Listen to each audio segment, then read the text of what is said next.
Okay okay वारिस पठान अपनी बात को रखना चाहते हैं, सुरेंद्र राजपूत अपनी बात को रखना चाहते हैं। मैं एक सेकंड, सुरेंद्र राजपूत आपको मैं मौका दूंगा, लेकिन वारिस पठान काफी देर से इंतजार कर रहे हैं। वारिस जी, ये सब कुछ जो है वो बीजेपी करवा रही है, जो शिवसेना के साथ हुआ वो भी बीजेपी करा रही है, लेकिन शरद राव पवार जो बात कोट करी शुभ्रास्त्रा ने और हमने भी खुद सुनी है, शरद राव पवार कहते हैं कि अब उद्धव जी को मेहनत करनी चाहिए, अपनी पार्टी को खड़ा करना चाहिए और फिर लड़ाई लड़नी चाहिए। ये अमित भाई, एक तरफ बीजेपी, दूसरी तरफ ये कांग्रेस, राष्ट्रवादी, अन्य पार्टियां, यही मैं तो हमेशा कहता हूँ एक ही थाली के चट्टे बट्टे।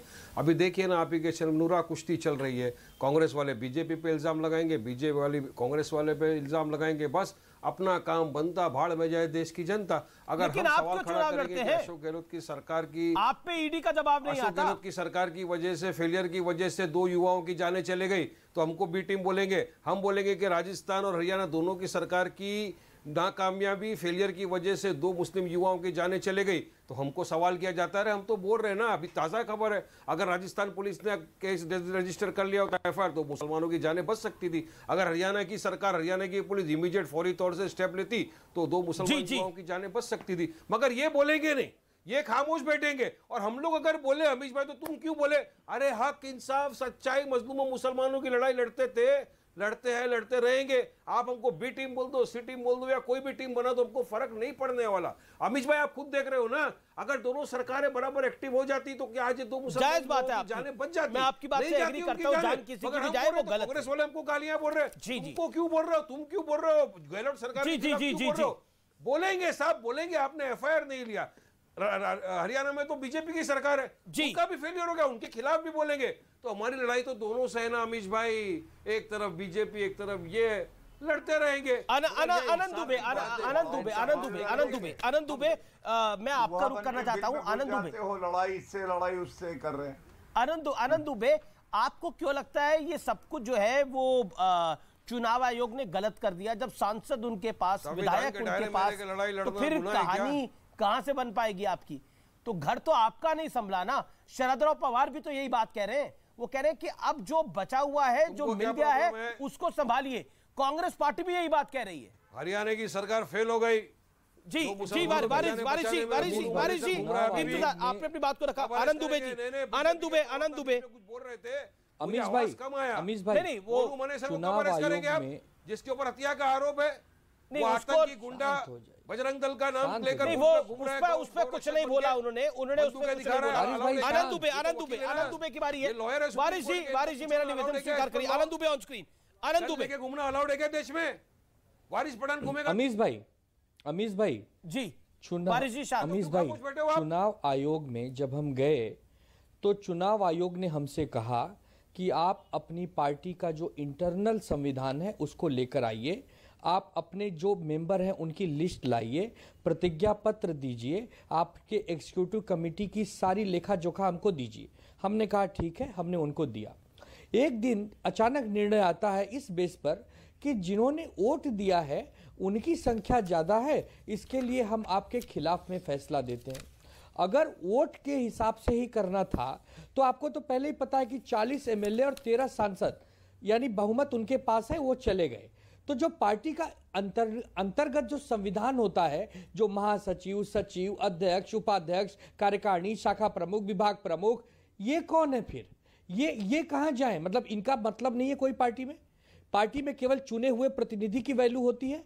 अगर चुने हुए प्रतिनिधि की ही वैल्यू होती है तो ऐसे फिर संविधान, फिर ये कोर्ट, ये कचहरी, ये अब आप थोड़ी देर के लिए, जरा 15 सेकंड के लिए सुनिए। अब एक और संविधान है, पार्टी से बड़ा संविधान है भारत का संविधान, वो ताकत देता है इलेक्शन कमीशन ऑफ इंडिया को।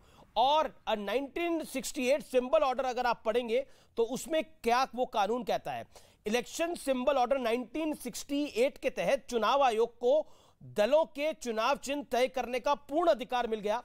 इस कानून के पैराग्राफ 15 के अंदर नोट करिए के तहत विवाद की स्थिति में चिन्ह तय करने का सुप्रीम अधिकार चुनाव आयोग के पास होता है। और वो निर्णय किस आधार पर करता है? जिसके पास जितनी संख्या होती है उसका पलड़ा भारी होता है, और पलड़ा एकनाथ शिंदे का भारी था। आपके पैरों के नीचे से आपकी पार्टी निकल रही थी, उद्धव ठाकरे के नीचे से के पैरों के नीचे से। तो क्या आपको लगता नहीं है आपके घटक दल भी यही कह रहे हैं कि अब आपके पास जो बचा हुआ है उसे संभालिए आप? शरद राव पवार ने तो यही बोला ना।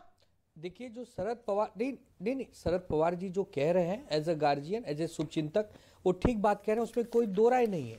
लेकिन क्या हम अपनी लड़ाई सुप्रीम कोर्ट पे न लड़े? अमीश देवगन जी ने आज खुलासा कर दिया कि नहीं भाई, अब शिवसेना को आगे नहीं लड़ना चाहिए, क्योंकि शरद पवार जी ने कह दिया, शरद पवार जी ने कह दिया। अब इसको मान ले हम लोग। ठीक है, ओके। गौरव भाटिया, ये ईडी के छापे आप दिलवा रहे हैं इलेक्शन कमीशन से। इलेक्शन कमीशन पर आपका दबाव है, ये क्लियर कट आरोप है उद्धव ठाकरे का।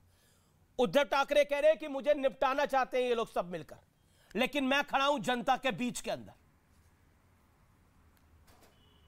देखिए अमीश जी, मैं तो ये मानता हूं कि अगर उद्धव ठाकरे थोड़ा सा संविधान अध्ययन कर लेते तो इस तरह की टिप्पणी उनके प्रवक्ता भी नहीं दे रहे होते। पहली बात, अनुच्छेद 324 ये हक इलेक्शन कमीशन ऑफ इंडिया को देता है, आपने सही बात कही। और अलॉटमेंट ऑर्डर है, उसके तहत जो है इलेक्शन कमीशन ऑफ इंडिया ही निर्धारित करता है। लेकिन सबसे बड़ी बात क्या है, क्या उद्धव ठाकरे वाला जो दल है वो सर्वोच्च न्यायालय नहीं गया था कि हमें सिंबल मिलना चाहिए? आपको मालूम है सर्वोच्च न्यायालय ने क्या कहा उद्धव ठाकरे को? उन्होंने कहा नहीं, निर्वाचन आयोग जाओ, वो फैसला करेगा। आज की तारीख में निर्वाचन आयोग का जो फैसला है वही कानून है, उसी का पालन होगा, क्योंकि सर्वोच्च न्यायालय में इनकी याचिका तो आ गई है, आज सुबह मेंशन हुई थी, लेकिन उस पर रोक नहीं लगी है।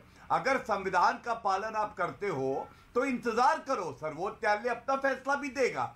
लेकिन अगर आप ये सोचो कि आप कानून से ऊपर हो, निर्वाचन आयोग में आपका विश्वास नहीं, पत्रकारों में आपका विश्वास नहीं, आपका विश्वास सर्वोच्च न्यायालय में नहीं, ईवीएम में नहीं, तो किसमें आपका विश्वास है, आप ये बताइए। दूसरी बात, एआईएमआईएम के प्रवक्ता पे मैं कुछ कहना चाहूंगा। आप मुझे ये बताइए, ये बात कर रहे हैं राजस्थान की, तो राजस्थान में तो कांग्रेस की सरकार है, राजस्थान में वही कांग्रेस है जिसको आपने समर्थन दिया था। तो और आप कहते हैं ठीक है, पहले आनंद दुबे बोले, आनंद दुबे रिस्पॉन्ड कर जाते हैं। आनंद दुबे रिस्पॉन्ड टू गौरव भाटिया। एक सेकंड, एक एक करके देखिए, एक सेकंड आनंद दुबे।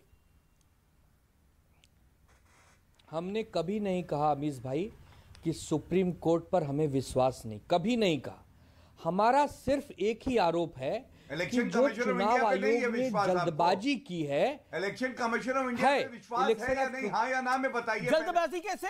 सुनिए पहले, मेरे मित्र पहले सुनिए, पहले मेरी बात सुनिए। जल्दबाजी कैसे? ऑफ इंडिया आनंद दुबे, जल्दबाजी की डेफिनेशन आप कैसे दे रहे हैं? ये जल्दबाजी कैसे है? ये जल्दबाजी कैसे है?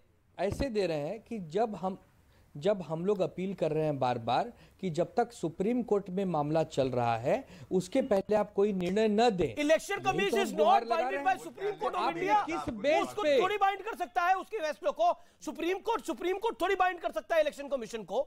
अगर आपने अर्जी आज लगाई, सुप्रीम कोर्ट ने बोला अरे हम इलेक्शन हमें कोई जल्दी नहीं है सर जी को। आप इतने वरिष्ठ पत्रकार हैं, आपको क्या हो गया आज? अमीश भाई आपको क्या हो गया? मुझे तो अच्छा एक बात बताइए, इंदिरा आप एक कोर्ट में चल रहा है, तब तक इलेक्शन कमीशन ऑफ इंडिया कोई निर्णय न दे। ओके, गौरव भाटिया कह रहे हैं, गौरव भाटिया दे दिया तो क्या बुराई की?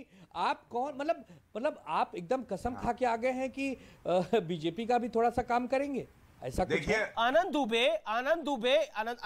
दुबे, एक तो फैक्चुअली बात करनी चाहिए। अगर आपके पास इतने मजबूत फैक्ट्स थे और आपको लगता था कि ये पार्टी आपकी है और आप ही इस पार्टी को चलाएंगे, तो आपको इलेक्शन कमीशन के पास सांसदों को लेके जाना चाहिए था। सांसद आपके पास थे कि नहीं थे? हाँ या ना में जवाब दीजिए, और उसके बाद आप मेरे पे आरोप लगाइएगा। जो व्यक्ति इलेक्शन कमीशन पर भरोसा नहीं कर रहा वो मुझ पर कैसे भरोसा करेंगे? मैं सिर्फ फैक्ट्स को सामने रख रहा हूं।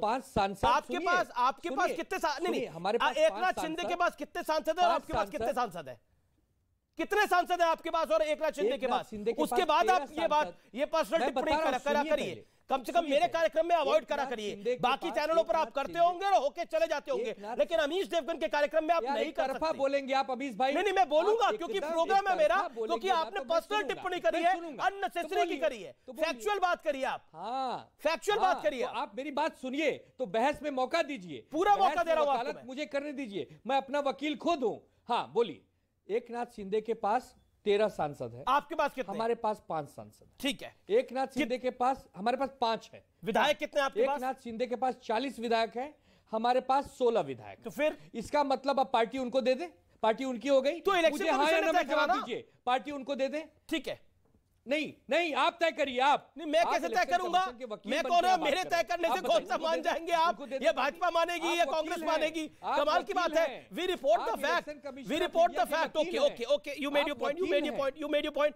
देखिए सुरेंद्र राजपूत भी कुछ कहना चाहते हैं। ओ एक second सुभ्राष्ट्रा 10 second सुभ्राष्ट्रा 10 second, Gaurav Bhatia शांत, सुभ्राष्ट्रा 10 सेकंड सुभ्राष्ट्रा। जी आमिष जी, मैं फिर से आनंद दुबे जी से कहूंगी कि सब कुछ के बावजूद आज आपके पास आपके अपने सांसद, आपके अपने नेता नहीं है, तो कहीं ना कहीं आपको ड्राइंग बोर्ड पर जाने की जरूरत है कि ऐसा क्या हुआ कि शिवसेना ने अपना पूरा ग्राउंड ही छोड़ दिया या छोड़ना पड़ा जबरदस्ती, जो भी है।